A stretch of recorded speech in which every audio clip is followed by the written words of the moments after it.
প্রতিদিনের চিন্তা ও প্রার্থনা। ২৯ জানুয়ারি দিনের প্রধান চিন্তা।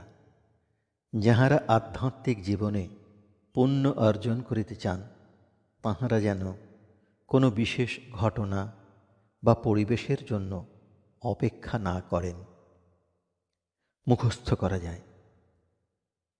বহিয়া চলেছে মোর জীবন তটিনী, বুঝিবা পাইল বাধা পাষাণের বুকে। যেন হইল রুদ্ধ চিরকাল তরে তার লক্ষ্য হতে। তবু সে আত্মার প্রবল ব্যাকুলতা, করে সে প্রয়াস লোহিতে নিজের পথ করি ছিন্ন দুর্দম প্রস্তর প্রাচীর। উপদেশ: আমরা সকলেই উচ্চতর গুণের অধিকারী এবং এই অধিকার সম্বন্ধে আমাদের সচেতন হওয়া দরকার। আমাদের মানসিক গঠন এমন হওয়া চাই যেন যে কোনো অবস্থায় আমরা নিজেদের নির্দিষ্ট কাজের জন্য প্রস্তুত থাকিতে পারি।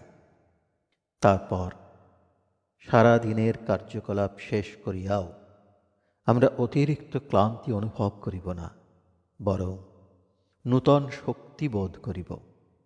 যখন আমরা নিজেদের ক্ষুদ্র গুণরাজির উপরে নির্ভর করি, তখন সামান্যই কার্যসিদ্ধি হয় আর সহজেই ক্লান্ত হইয়া পড়ি। বিশ্বাস, সরলতা, দীনতার ভিতর দিয়াই আমাদের জীবনে নূতন শক্তির সঞ্চার হয়।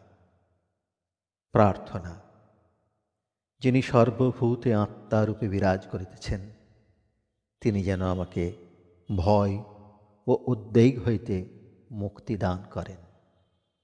তাঁহার প্রেমের আবরণে ঘিরিয়া তিনি যেন আমাকে রক্ষা করেন। আমি যেন তাঁহার নিকট হইতে সারবস্তু আহরণ করি। তাঁহার নিত্য আবির্ভাবের মধ্যেই যেন আমি বিশ্রাম ও শান্তি খুঁজিয়া পাই। আমি যেন আমার নিজের জীবনকে সেই নিত্য স্বরূপের সঙ্গে বাঁধিয়া রাখি এবং একমাত্র তাঁহার উপরই সর্বতোভাবে নির্ভর করি।